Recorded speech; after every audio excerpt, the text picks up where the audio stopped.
प्रतिष्ठा दिवस रे ओडिशा कृषि एवं वैषयिक विश्वविद्यालय कैंपस है संपूर्ण वाईफाई अत्याधुनिक ज्ञान कौशल सहित छात्र छात्री को जोड़ा पदक्षेप प्रथम थर लगी विश्वविद्यालय कैंपस रे एभली पदक्षेप नि छात्र छात्री प्रोफेसर और गवेषक जेभली सुविधा शिक्षा और गवेषणा करेंगे से दिगरे ध्यान देवाई राज्यपाल हरिबाबू कंभमपाटी 64तम प्रतिष्ठा दिवस को उद्घाटन करथिले राज्यपाल राज्य में माछ उत्पादन किभली बेसी होई परिबो एवं एथिपाई कोन करबा दरकार सेथिपाई विभागीय मंत्री सहित कार्यक्रम में उपस्थित थिबा समस्त अधिकारी को परामर्श दैछन्ते राज्यपाल inspire its students to become job creators rather than job seekers by nurturing a spirit of agripreneurship. I appreciate the efforts of the government of Odisha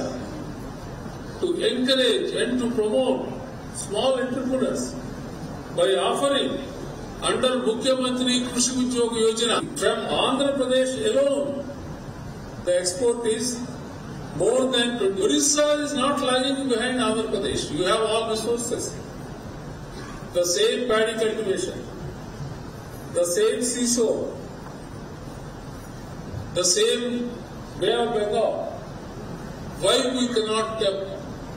produce what at least we need? Let us develop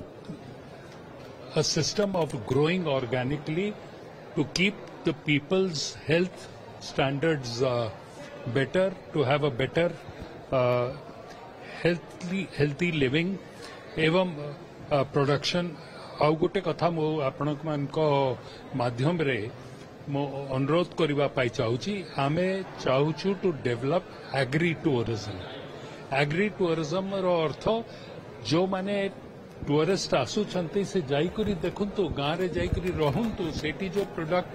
produce होउची से जाई करी farm रु directly ताकू चिन्हट करी करी ताकू